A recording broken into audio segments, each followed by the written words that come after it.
Evangelho de Marcos, capítulo 1, a partir do verso 16. Evangelho de Marcos, capítulo 1, a partir do verso de número 16. Diz assim a palavra do Senhor. Caminhando junto ao mar da Galileia, viu os irmãos Simão e André, que lançavam a rede ao mar, porque eram pescadores. Disse-lhes Jesus: Vinde após mim, e eu vos farei pescadores de homens. Então, eles deixaram imediatamente as redes e o seguiram. Pouco mais adiante, viu Tiago, filho de Zebedeu, e João, seu irmão, que estavam no barco consertando as redes. E logo os chamou. Deixando eles no barco a seu pai Zebedeu, com os empregados, seguiram após Jesus. Até aqui, meus irmãos, vamos orar mais uma vez? Senhor, como dito há pouco, até aqui, neste momento do culto, fomos nós quem nos dirigimos a Ti. E agora é o Senhor quem se dirigirá a nós. Graciosamente cremos pela Tua palavra. E para tanto, Senhor, nós rogamos a Ti nesta hora, que o Teu Santo Espírito nos ilumine, para que nós de fato compreendamos tudo aquilo que o Senhor tem para nos ensinar nesta noite. Em nome de Jesus, nós rogamos ao Senhor, fala conosco, ensina-nos, instrua-nos, exorta-nos, edifica-nos, para a Tua honra e para a Tua glória. Em nome de Cristo, Teu Filho. Amém. Irmãos, o que significa ser discípulo de Jesus? O que significa ser discípulo de Jesus? Quais os reais significados disso? É certo, irmãos, que atualmente essa pergunta, o que significa ser discípulo de Jesus, costuma suscitar, levantar diferentes respostas, não é mesmo? Para muitos, por exemplo, ser discípulo de Jesus é aprender da sua sabedoria magistral. Geralmente, os que entendem dessa forma, tomam Jesus apenas como um dos vários grandes mestres que já existiram. Ao lado dos filósofos gregos e de outros ilustres, dizem, Jesus foi um grande sábio, alguém de quem nós devemos aprender, alguém de quem nós devemos nos tornar discípulos, a fim de adquirirmos tal sabedoria. Algumas pessoas dizem isso por aí. Por outro lado, para outras pessoas, ser discípulo de Jesus é fundamentalmente lutar contra o sistema. Já ouviram isso? Nessa leitura, Jesus foi uma das figuras mais importantes em termos revolucionários. Um líder revolucionário, um homem que por pregar o amor e a justiça foi morto pelo Estado opressor, alguém cujo exemplo de resistência todos os inconformados deveriam seguir. Enfim, algumas pessoas dizem isso, algumas pessoas entendem exatamente dessa forma o que é ser discípulo de Jesus. Enfim, os exemplos são muitos. Muitos dizem por aí muitas coisas. São muitas as leituras hoje sobre o que é, de fato, ser discípulo de Jesus. Mas a pergunta é, o que a Bíblia nos diz? O que a palavra de Deus nos ensina sobre o discipulado? O que, de fato, significa ser discípulo de Jesus à luz da Sagrada Escritura? O que significa ser um dos seus seguidores? Hoje, irmãos, nós estamos na terceira mensagem da série que nós iniciamos há algumas semanas no Evangelho de Marcos. Até aqui, nas duas mensagens anteriores, nós abordamos o primeiro capítulo, na primeira mensagem, do verso 1 ao verso de número 13, e na segunda mensagem, o primeiro capítulo, nos versos 14 e 15. Hoje nós estamos na terceira mensagem desta série, no Evangelho de Marcos. E hoje veremos, a partir do verso de número 16 até o verso de número 20, a resposta bíblica a essa pergunta. o que significa ser discípulo de Jesus. Isso porque, irmãos, esse texto que nós acabamos de ler, Marcos capítulo 1, do verso de número 16 ao verso de número 20, trata exatamente da resposta a essa pergunta. É exatamente esta a mensagem que Marcos quer transmitir aqui. O que significa ser um seguidor? O que significa ser um discípulo de Jesus? E para resumir desde já, irmãos, à luz deste texto que nós lemos, nós veremos que ser discípulo de Jesus significa responder pronta e totalmente ao seu chamado soberano, dispondo-nos a servi-lo em seus propósitos. Esse é o resumo do que nós vamos aprender aqui. Se pudéssemos resumir em uma sentença, em uma frase, o aprendizado que teremos hoje, olhando para este texto, é este: ser discípulo de Jesus significa responder pronta e totalmente ao seu chamado soberano, dispondo-nos a servi-lo em seus propósitos. Então comecemos a ver isso. Vamos ver a primeira parte desta afirmação. A primeira verdade que esse texto nos ensina, a saber, ser discípulo de Jesus significa responder pronta e totalmente ao seu chamado soberano. O texto que nós lemos, meus irmãos, começa com a descrição do local específico em que Jesus foi fazer oficialmente os seus primeiros discípulos. Os irmãos devem se lembrar, até aqui, nos sermões que nós tivemos há algumas semanas, do percurso narrativo que o evangelista Marcos está fazendo aqui no seu evangelho.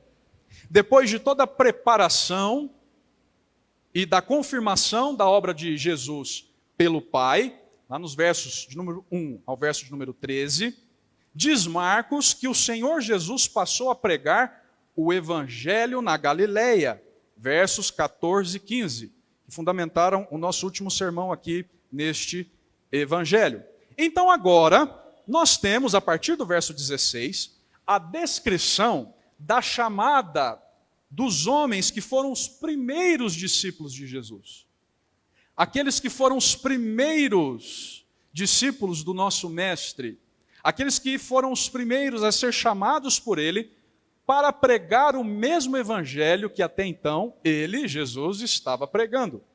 Os primeiros companheiros escolhidos por Jesus para estarem com Ele ao longo de todo o seu ministério. E de acordo com o evangelista Marcos, irmãos, o cenário, o local específico em que se dá essa convocação de Cristo é o Mar da Galileia. Vejam o verso 16, volte os olhos para o verso 16. Caminhando junto ao Mar da Galileia. Fazendo referência aqui a Jesus. Jesus estava caminhando junto ao Mar da Galileia. Essa é a maneira, irmãos, favorita de Marcos de se referir a esse grande lago lá da região da Galileia. Em alguns outros evangelhos, em Mateus, em Lucas, esse grande lago é chamado às vezes de Lago de Genezaré, ou às vezes de Mar de Tiberíades, mas Marcos prefere chamá-lo assim, exatamente assim, Mar da Galileia. Nós devemos nos lembrar que não se trata de um mar propriamente dito, mas de um grande lago, uma grande concentração de água, cerca de 20 quilômetros de comprimento por 11 quilômetros de largura, e que era chamado de mar justamente por ter esse tamanho considerável, justamente por ser de grande tamanho. E esse era um lago, irmãos, extremamente fértil. Os historiadores nos dizem, por exemplo, as fontes historiográficas antigas nos dizem, por exemplo, que a época de Jesus, na época do nosso Senhor, esse lago aqui, chamado por Marcos de Mar da Galileia, era marcado por uma intensa atividade pesqueira. Ali havia vários e vários pescadores. Esse local era um verdadeiro centro comercial, exportador de peixes. Ali estavam vários pescadores, vários trabalhadores envolvidos com esse ramo. Dizem os historiadores que a casa das centenas de pessoas. Talvez até milhares de pessoas trabalhavam ali, nesse grande lago, chamado por Marcos de Mar da Galileia. Pois bem, é ali, nas movimentadas margens do Mar da Galileia, que Jesus vai buscar o primeiro grupo daqueles que se tornarão os seus discípulos. Os primeiros homens do grupo que pregará a sua mensagem, a mensagem do seu evangelho ao mundo. E vejam, irmãos, quais são os dois primeiros seguidores recrutados. Qual é a primeira dupla de irmãos que é recrutada pelo nosso Senhor? O verso 16 continua a dizer, volte os olhos para o verso 16. Caminhando junto ao mar da Galileia, viu os irmãos Simão e André. Os primeiros recrutados por Jesus para serem seus discípulos, para serem seus seguidores, são Simão, futuramente chamado pelo próprio Senhor de Pedro, e André, seu irmão.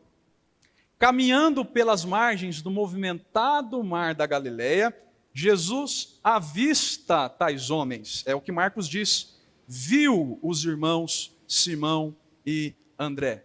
E diz o evangelista Marcos que ambos, Simão e André, lançavam a rede ao mar. Vejam mais uma vez o verso 16.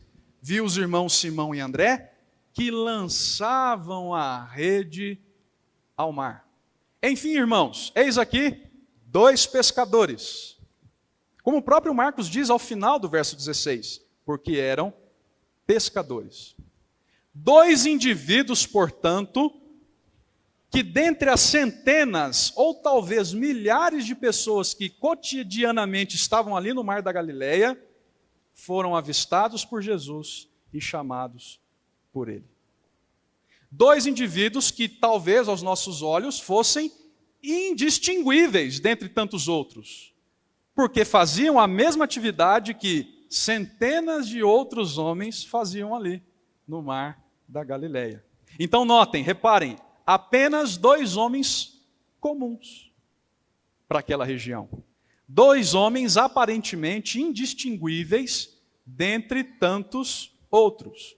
Às vezes não são os únicos chamados. Há uma outra dupla de irmãos que é chamada, lá no verso 19. Volte os olhos para o verso 19. Diz Marcos que pouco mais adiante, Jesus também viu, avistou, Tiago, filho de Zebedeu, e João, seu irmão. E notem só que coisa, irmãos, como os 2 primeiros chamados por Cristo, esses que estavam ali também eram pescadores. Vejam o que diz o final do verso 19. Estavam no barco consertando as redes.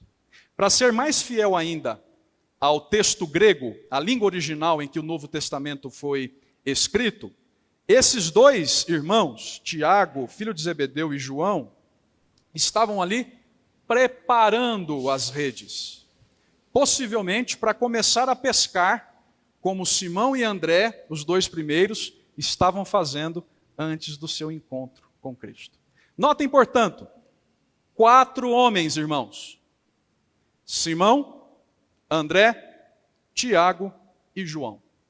4 homens dentre centenas de outros homens, que tinham o mesmo ofício que centenas dos outros homens que ali viviam, que ali estavam, que ali trabalhavam. 4 homens dentre uma centena, talvez milhares de pescadores que ali ganhavam o seu sustento diário. Mas o que é que Jesus queria com esses 4 homens em particular? O que é que Jesus queria com esses homens tão simples e comuns, como tantos outros que ali viviam e trabalhavam?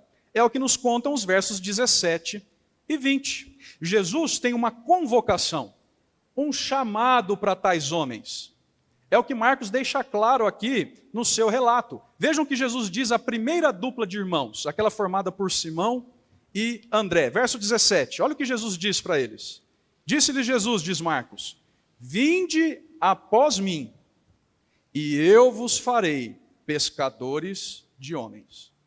E do mesmo modo, vejam a segunda chamada, a chamada a Tiago e João. diz Marcos no verso 20, vejam o início do verso 20, e logo os chamou.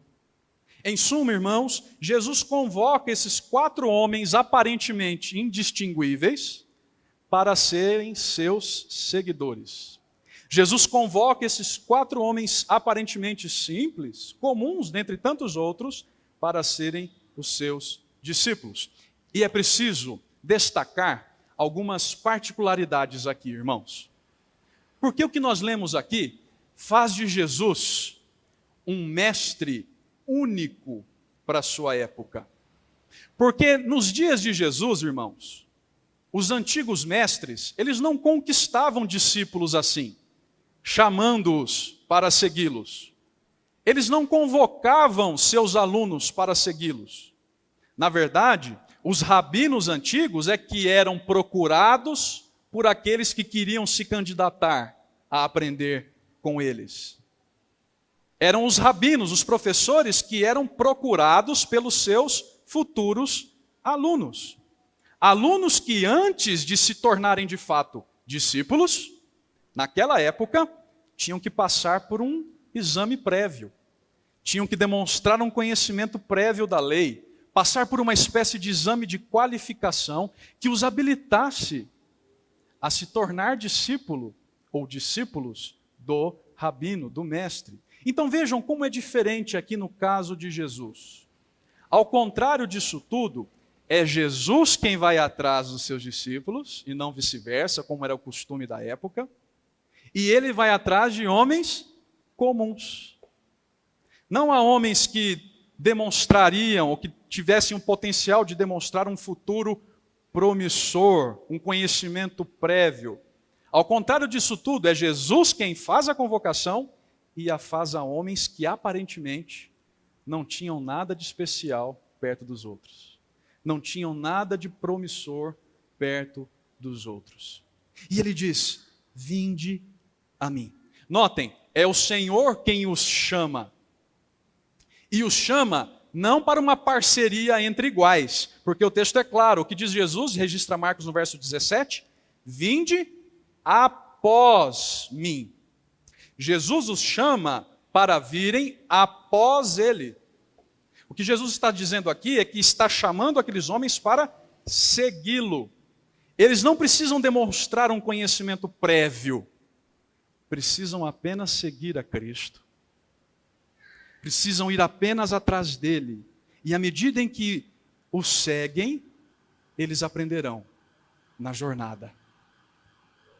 Por fim, irmãos, o texto nos conta as respostas a esse chamado. Vejam como tais homens reagiram a essa convocação. Olhem para os versos 18 e 20. Vejam lá. Diz Marcos, primeiro no verso 18, que Simão e André, volte os olhos para o verso 18, deixaram imediatamente as redes e o seguiram. E quanto a Tiago e João, vejam agora o verso 20, deixando eles no barco a seu pai Zebedeu, com os empregados, seguiram após Jesus. Notem, irmãos, há apenas uma coisa que aqueles simples pecadores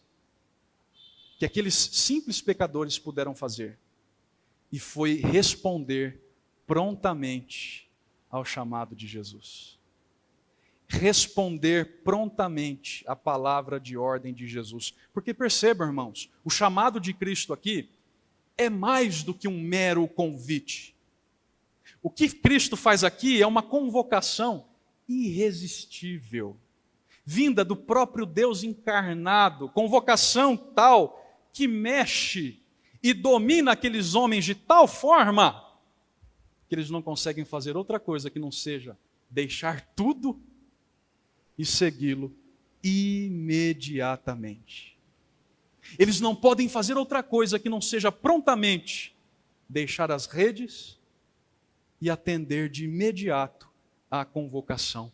Eles não podem fazer outra coisa que não seja deixar as fontes do seu sustento para trás, porque vejam, eles deixaram, diz Marcos, as redes para trás, a fonte do seu sustento. Até ali eles viviam daquilo. Mas diante do chamado irresistível de Jesus, diz Marcos, imediatamente eles deixam as redes para segui-lo. E mais, não deixaram somente os seus vínculos empregatícios, assim chamemos, deixaram para trás também os seus vínculos familiares. Porque diz Marcos no verso 20 que Tiago e João deixaram seu pai Zebedeu para segui-lo imediatamente. E aqui, irmãos, nós já aprendemos a primeira lição que esse texto nos ensina sobre o que é ser, de fato, um discípulo de Jesus.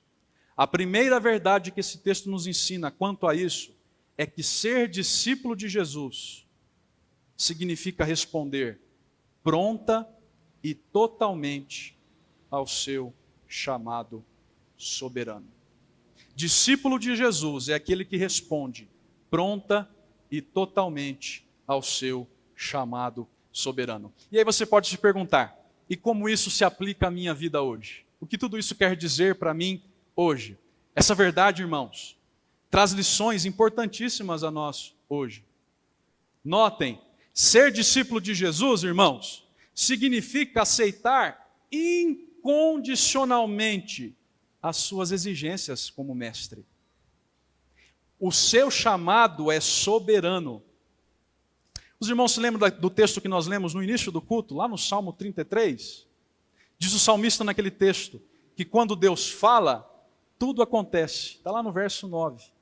E Jesus, o Deus encarnado, quando convoca, não tem jeito. Ele é prontamente atendido. Ele mexe de tal forma com o coração do ser humano, que o ser humano não pode fazer absolutamente nada que não seja respondê-lo imediatamente. Com toda a autoridade, Jesus convocou esses homens e eles responderam imediatamente. Então vejam, irmãos, como o chamado de Cristo é soberano.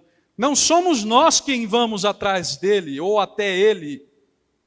É ele quem vem até nós. É ele quem vem nos convocar. E não é curioso, irmãos? Parem para pensar. Pensem. Não é curioso que dentre as centenas, talvez milhares de pescadores às margens da Galileia, Jesus tenha ido diretamente em apenas 4? Porque ele já sabia quem ia chamar. Porque é ele quem nos busca de maneira certeira. Não somos nós quem vamos até ele. Como escreve o apóstolo João na sua primeira carta, nós só o amamos porque ele nos amou primeiro.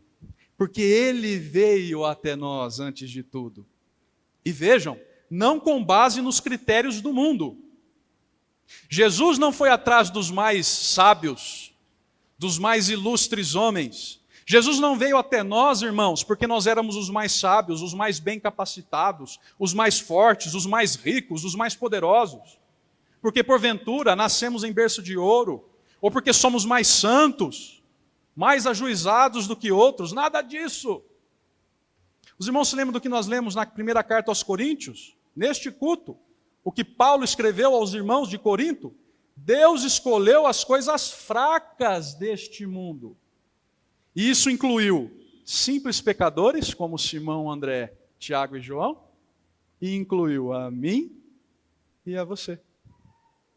Percebam, irmãos, que diante desse amor certeiro, não há absolutamente nada que possamos fazer que não seja nos entregarmos a Ele totalmente. Com todo o nosso coração, com todas as nossas forças. O chamado de Cristo basta para que nós nos entreguemos a Ele totalmente. E aí eu faço uma pergunta a vocês. É isso que vocês veem na vida de vocês, irmãos? É isso que nós vemos na nossa vida? Uma transformação total? Como foi na vida desses homens aqui? É isso que nós reconhecemos na nossa história, irmãos? Nós somos capazes de ver na nossa história de vida a força desse chamado? Ou será que vivemos hoje do mesmo modo como vivíamos antes de conhecer a Cristo? Ou será que apenas com os lábios dizemos que conhecemos a Jesus, quando a nossa vida não dá demonstrações disso? Porque não duvidem, a vida daquele que recebe a Cristo é mudada totalmente. É transformada plenamente. Se nós somos mesmo discípulos de Jesus, a nossa vida será marcada por essa transformação radical. Será marcada por uma mudança total. Por isso eu pergunto, nós vemos essa mudança total em nós, como foi com Simão, André, Tiago e João, que imediatamente, diante do chamado irresistível de Jesus, mudaram totalmente de vida? Ser discípulo de Jesus significa responder ao seu chamado. E olhem, irmãos, significa para nós também deixar para trás todo e qualquer empecilho que nos impossibilite de seguir a Jesus totalmente. Vejam só o que isso significou para Simão, André, Tiago e João. Eles tiveram de deixar sua profissão, seus instrumentos de trabalho, seus meios de subsistência, seus laços familiares. Porque a partir desse encontro com Cristo, eles viveriam pela fé. Notem, não me confundam. Eu não estou dizendo, irmãos, que amanhã, segunda-feira, você tem que ir ao seu trabalho e pedir demissão. Eu não estou dizendo, irmãos, que vocês devem fazer exatamente isso aqui, literalmente, nos mesmos aspectos que foram feitos aqui por esses primeiros discípulos. Deixar as profissões, os instrumentos de trabalho e todos os laços familiares para trás. Eu não estou dizendo isso. É verdade, ainda hoje há quem faça isso. Pensem no caso dos missionários, por exemplo, que deixam suas antigas profissões, seus antigos meios de trabalho para se dedicar às missões, sua família para fazer missões. Pensem nos pastores, por exemplo, que deixam suas antigas profissões, seus antigos meios de sustento, muitas vezes seus laços familiares mais amplos, para se dedicarem à obra de Deus. Ainda hoje há quem faça isso, mas eu não estou dizendo que você deve fazer isso amanhã. O que eu estou dizendo, à luz do texto bíblico, é que seguir a Jesus, irmãos, tem custos. Tem custos específicos. Ninguém pode, diante desse chamado, pensar que vai levar exatamente a mesma vida que vivia até então. O encontro de Jesus com aquele a quem ele faz seu discípulo exige uma mudança total de vida, que implica custos. O chamado de Jesus sempre traz consigo um chamado à renúncia. Talvez você não tenha, como eu disse aqui, que renunciar ao seu trabalho para demonstrar isso, mas talvez você tenha que renunciar à sua visão de mundo, à sua opinião particular sobre as coisas, que contraria muitas vezes a palavra de Deus. Quando Jesus te encontra, é hora de deixar as coisas, as opiniões que contrariam a palavra de Deus para trás e pensar de acordo com a palavra do Senhor. Talvez isso para você signifique deixar para trás os desejos e vontades pecaminosos, alguns círculos de amizades que fazem mal, antigos vícios, às vezes o conforto egoísta. Vejam, o encontro com Jesus sempre implicará custos específicos. É preciso estar preparado, deixar tudo para trás se for necessário, para seguir a Cristo, para obedecê-lo. Você poderia dizer isso hoje? Que estaria, se preciso fosse, disposto a deixar tudo para trás, como esses discípulos aqui deixaram, para seguir a Cristo? Muitas vezes nós cantamos, não cantamos, irmãos? Como aquele belo hino, tudo entregarei, tudo deixarei, sim, Jesus bendito, tudo deixarei. Mas será mesmo? Nós estamos dispostos, se preciso for, deixar para trás tudo para seguir a Cristo? Será que a nossa vida reflete o que nós de fato cantamos? Porque não se enganem, irmãos. A primeira lição que nós aprendemos aqui é que ser discípulo de Jesus significa responder prontamente e totalmente ao seu chamado. Mas há uma segunda e última lição. Ser discípulo de Jesus significa também servir aos seus propósitos e não aos nossos. Ser discípulo de Jesus significa também servir aos seus propósitos e não aos nossos. Se os irmãos repararam bem, num primeiro momento, até aqui neste sermão, eu chamei a atenção dos irmãos para a convocação de Jesus e para a resposta que os primeiros discípulos lhe deram. Não foi? Não foi para isso que nós vimos foi isso que nós vimos até aqui? Mas agora eu quero chamar a atenção de vocês, irmãos, para um outro aspecto muito importante que é destacado por Marcos aqui nesse texto. E diz respeito ao propósito de vida desse chamado soberano. A finalidade para a qual Jesus faz essa convocação. Volte os olhos para o verso 17 mais uma vez. Verso 17, por favor, volte os olhos. Disse-lhes Jesus: vinde após mim, e eu vos farei pescadores de homens.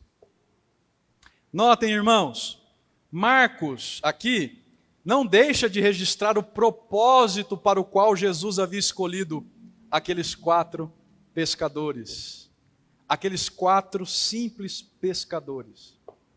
Marcos registra a chamada de Cristo e também registra qual será o resultado dessa chamada. Marcos escreve acerca desse chamado soberano do Senhor e do seu objetivo, o objetivo que Jesus tinha ao realizá-lo. Simão, André, Tiago e João o seguirão, é verdade, mas não apenas o seguirão. Ao segui-lo, eles se tornarão pescadores de homens. E é exatamente isso que essa expressão diz lá na língua grega original em que o Novo Testamento foi escrito. Literalmente, lá nós lemos o seguinte: eu vos farei se tornarem pescadores de homens. E eu os farei se tornarem pescadores de homens. Vejam, irmãos, aqueles homens, 4 simples homens, tocados pelo chamado irresistível de Jesus, de fato, não seriam mais os mesmos.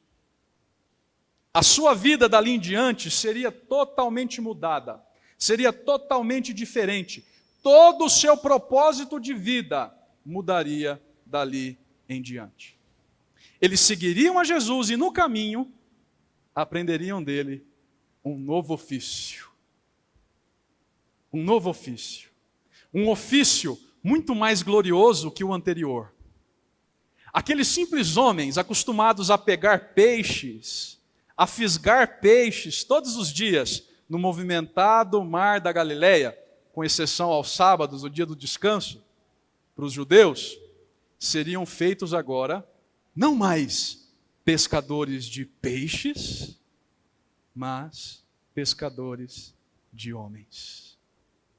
Aqueles homens que foram fisgados pelo próprio Jesus, pela chamada soberana de Jesus, aprenderiam dele a se tornar instrumentos nas suas mãos para fisgar outras pessoas, com a mesma mensagem do Evangelho.